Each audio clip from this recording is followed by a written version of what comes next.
traveler. Paimon. It's been a long time. Oh, hey, Hoishin. Long time no see. Fancy meeting you here. How's work these days? Thanks to the help of people like you and colleagues like Ganyu, better all the time. But I've been feeling distracted at work lately. I just feel constantly agitated. It's a long story. But my father, he's thinking of stepping down from the Tianshu position due to health issues. Huh? What's wrong with Uncle Tian? Nothing specifically. He's not unwell. He says he's just increasingly low on energy these days. He's always said, old age comes for us all in the end. Still, I just can't help but feel a little emotional watching it happen to him. Anyway, my father's currently on the second floor of Yangsheng Tea House. Why don't you come pay him a visit with me? He seems very fond of you, too. I'm sure chatting with you will make him very happy. Sure, let's go.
Uncle Tian, we're here to chat with you.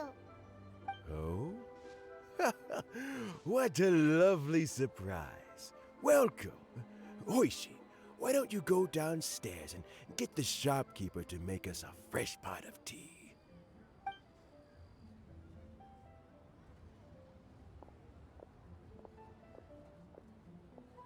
I heard that you've been traveling all over the place recently. I would very much like to hear your adventure stories.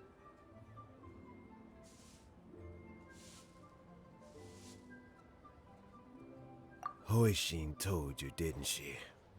Don't worry, I'm quite all right. It's just the years gradually catching up with me. As I grow older, I'm starting to find that with many things, though the mind is willing, the flesh is weak. Especially recently, I've noticed a rather drastic drop in my energy levels. I am still very much in good standing as the Tianshu today. Nevertheless, I wish to pass on the position before my mental acuity begins to decline beyond redemption. How difficult is it to transfer the Tianshu position? Oh, well, you see, the Tianshu is a rather unique position among the Liyue Qixing. Historically speaking, the Tianshu rarely appears in public. We stay behind the scenes, planning and giving advice, so a public selection process would not be suitable. We also want to keep any prospective Tianshu candidates free from influence by outside forces, so we tend to be as discreet as possible in their assessment and appointment. For these reasons, the incumbent Tianshu typically recommends their candidate of choice, and this is then approved by the other Qixing members. So in other words, you pick someone, and then Lady Keqing, Lady Ningguang, and the other Qixing appoint them? Correct. Unfortunately, due to my health, I won't be able to assess every candidate myself. Not to despair, however, because I found someone exceptionally capable to act on my behalf as assessment officer. In fact, I believe you recently became acquainted with her yourself. Oh? Who is it? I'm heartbroken. I thought it might take you a little longer than this to forget all about me. It's Yelan! Jackpot. Uncle Tian here asked me to assess 3 candidates for him. Fancy joining me? You'll be among the first to get to know the next Tianshu. Might be a good opportunity for you. What do you think? Paimon thinks so too. It can't be a bad thing to be on good terms with a new Qixing, right? Alright then. Though, I gotta say, Uncle Tian, you say you're into behind-the-scenes planning? My work's of the covert variety too. Don't you think I might make a good Tianshu? Huh? Yelan, you want to be the next Tianshu? I'm not opposed to the idea, but I suspect Ningguang wouldn't let you go very easily after how long you've been working together. So, how about this? If your investigation reveals that none of the other candidates are qualified for the position, I'll recommend you for the job. Deal. Well, you guys take your time. Everything's all set for the assessments to go ahead. Meet me on the first floor when you're ready. Until then, have a pleasant conversation. Oh, and no need to pay for your tea. As the new owner of this fine establishment, this runs on the house.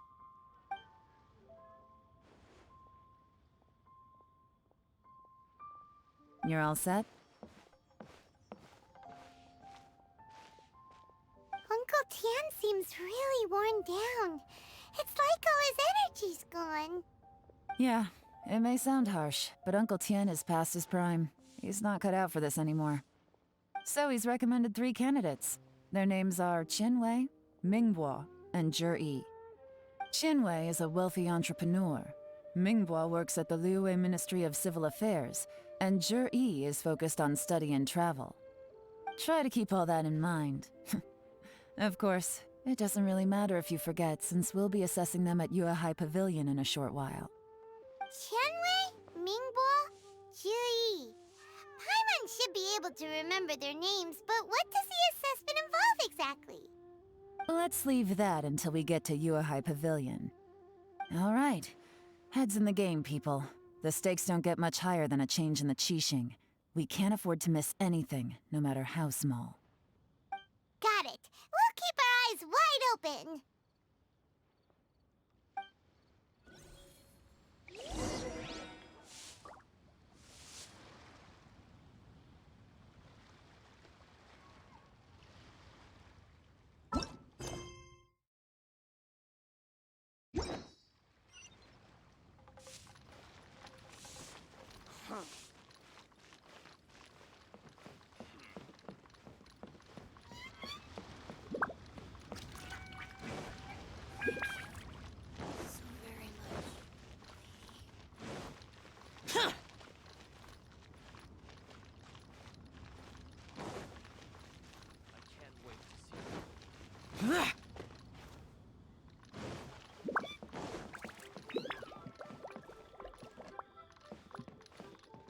Are you buying or not?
My legs are getting sore. What is wrong with this assessment officer? This is a huge occasion and I don't even get a chair. I've dealt with all kinds of people in my time, but never have I been made to stand while I'm waiting for an appointment.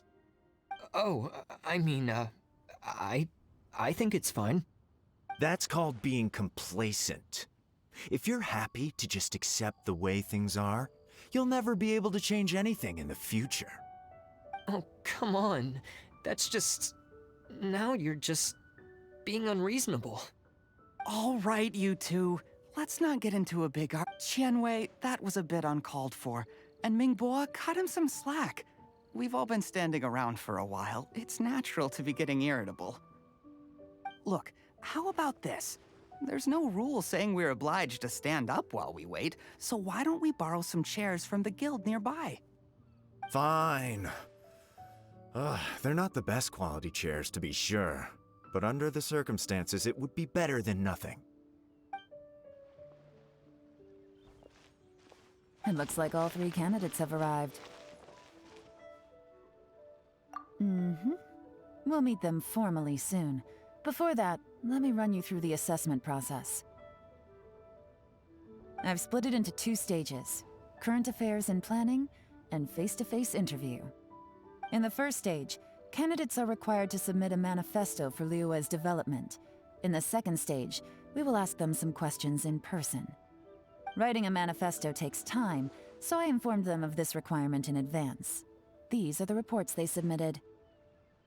Wow, one of them is really thick. It's also worth mentioning a stipulation I gave them. Whoever is appointed as the new Tianshu will be expected to implement their plan as put forward in their manifesto. Failing the occurrence of some cataclysmic event, they will not be permitted to change their plan. Therefore, these 3 piles of documents in front of us represent where each candidate stands on key policy issues. There's still some time. Have a skim through, get a first impression of what each person's proposing. I'll be waiting off to the side. Just let me know when you're done.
Finished, huh?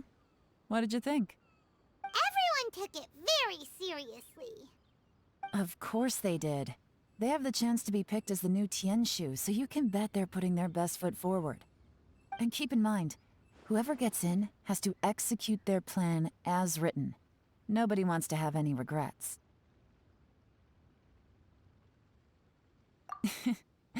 That's for me to know and you to find out. We can talk more after the interviews. We'll see the candidates now. Let's do one at a time. Start with Qianwei. Yes, ma'am.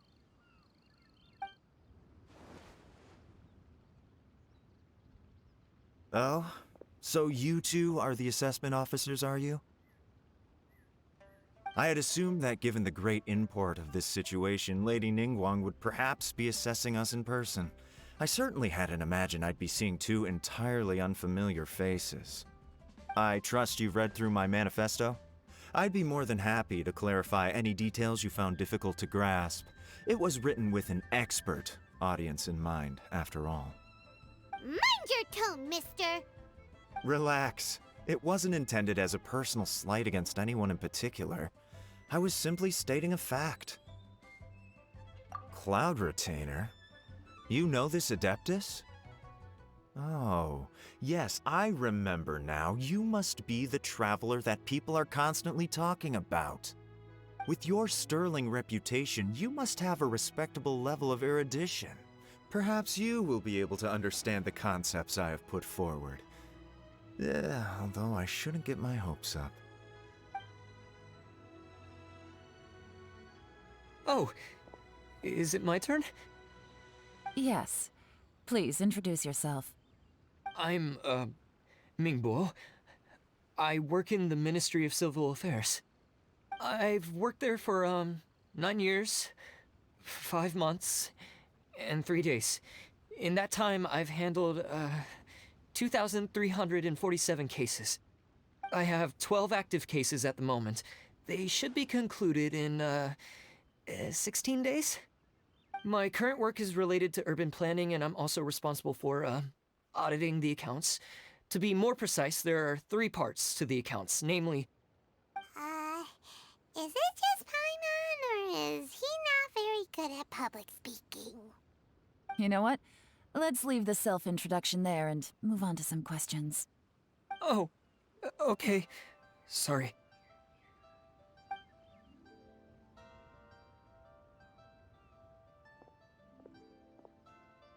Hello. Not gonna lie, I'm feeling a little nervous. What would you like to know? You're here to assess me, so ask away and I'll answer your questions to the best of my ability. Your manifesto is very wide in its scope, but you don't seem to be personally involved in many of the specific fields. How can you be sure that you have the ability to put your plan into action? Very fair question. I completely understand where you're coming from.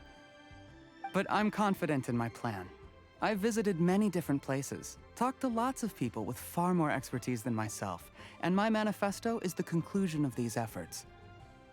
Of course, 2 different problems can be interconnected in very complicated ways, and you might reach 2 very contradictory conclusions depending on which one you're focusing on. What I've tried to do is strike a balance. In other words, present an optimal solution to all the problems as a whole. How do you plan to determine whether you are right or wrong about your proposed solution being the optimal one? A great question. Well, I'd start by having my colleagues and the secretaries of the Yuehai Pavilion evaluate any proposals before implementation. Post-implementation, it would all come down to the results. If it turned out that my judgment was to blame for poor results, I would take responsibility. Nice answer. All right, next question. He seems like a great guy. Everything he said was thoughtful and logical, and he was just a pleasure to listen to. Here's my take on what we just learned. As you saw, Qianwei is highly knowledgeable. He proposes many excellent ideas in his manifesto which effectively target the big issues. But he is very proud and incredibly stubborn. He doesn't care much about other people's feelings. Mingbo's plan is more thorough and more measured. You can tell he's meticulous in his work, very detail-oriented. But he and Qianwei are otherwise polar opposites. Mingbo is not very articulate and comes across as very timid in conversation. Perfect summary. Paimon couldn't agree more. You're good at this, Yewan. Last but not least, Zhi. His manifesto is full of pertinent details, his methodology is sound, and his proposals cover a broad range of fields, which is quite a rare feat. The depth he goes into in each and every area means it can only be a product of painstaking work. Plus, he is modest and good at dealing with people. But what really interests me is that many of his views happen to coincide with Uncle Tien's. Having someone like Zhi take the position would certainly put Uncle Tien's mind at rest. Great! We'll see. Let's go back and report to Uncle Tien.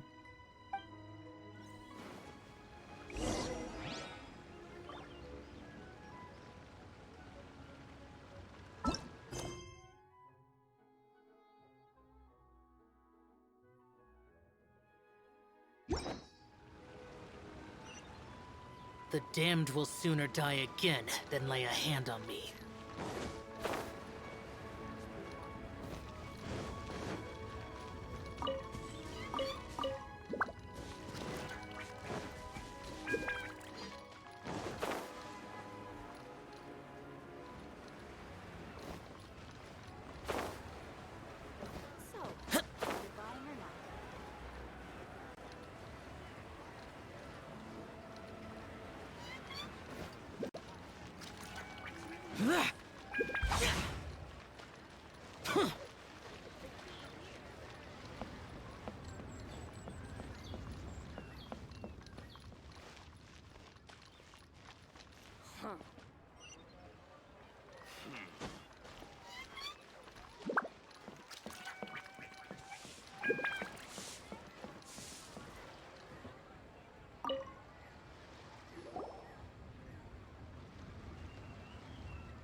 I see.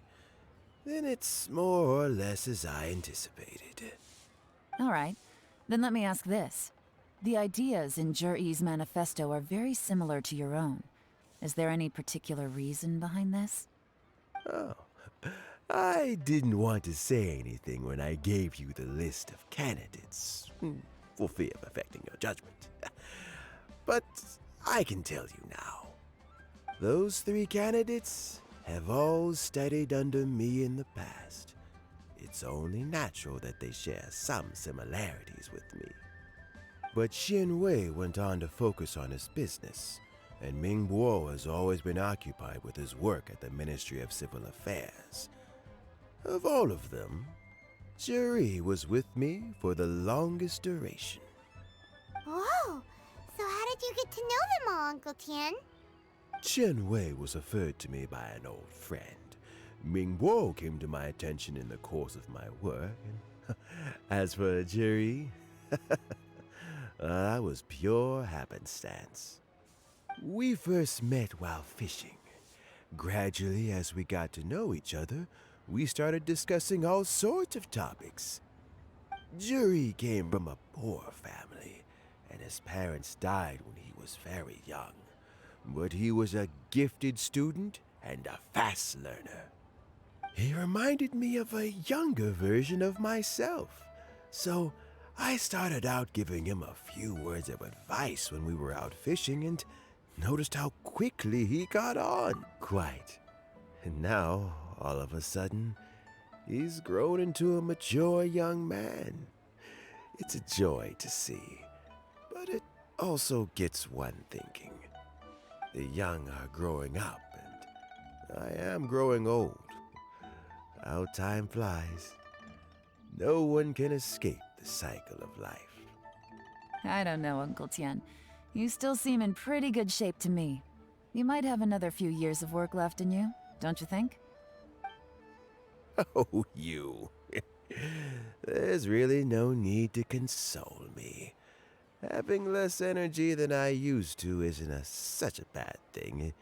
It just means I finally have a good reason to retire and spend my days doing what old men like me should be doing. Going fishing whenever I feel like it. Sounds like you sure love fishing, Uncle Tian. Ooh, there's nothing quite like fishing to pass the time. Ooh, and freshly caught fish, they make the most beautiful fish soup with barely any preparation required. Fresh fish soup. Mmm. Doesn't it? Also, some time ago, when we've been fishing recently, Juri always brings some extra ingredients he prepared in advance. That flavor makes for a fond memory. But it might. Oh, can Paimon come next time too? Paimon really. Let's get back to the matter at hand. Uncle Tian, we've reported. I appointed you as the assessment officer, and I trust your judgment. Had you not asked me why Juri's ideas were so similar to mine, I was not going to make this decision. Must be guided by what is fair and right. Please disregard all other considerations. Remember, you must be thorough. Understood. Come on, let's go talk somewhere else. Bye-bye, Uncle Tian. Look after yourself.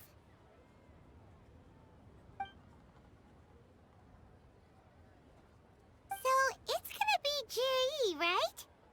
His manifesto was written well, and he's the best speaker. Easy. Let's not rush. There's no time limit for this assessment. Huh? So, are you gonna get... No, nothing like that. The assessment itself is complete. But let me give you a word of advice.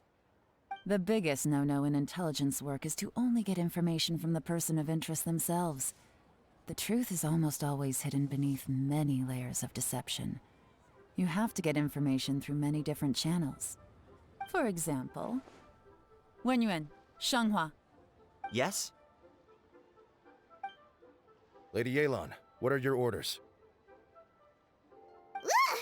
Who are they? Where did they come from? Did they scare you? These two are Wenyuan and Shanghua. They work for me. As my trusted assistants, they are always standing guard nearby. They also perform various assignments as required. Shanghua is a business expert who gets his information by trading. Wenyuan relies on word of mouth. And there's also Upei, who's not here right now. That meathead must have been out there on sea surveillance for some time now. Is he all right? I seem to remember that he can't swim. Nothing can take that guy down. Certainly not a little wind and waves. Shanghua, visit all the commerce guilds and look into Qianwei's background. Wenyuan, go to the Ministry of Civil Affairs and look through Mingbo's work files. Yes, ma'am.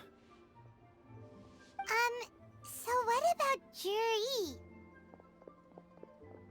Jiri, well, obviously as the most promising candidate, we will be investigating him ourselves.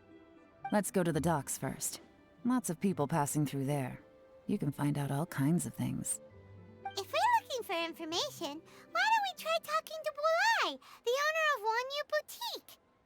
He does business at the North Wharf. Maybe he has some news for us. That's actually not a bad idea. Let's go and ask him.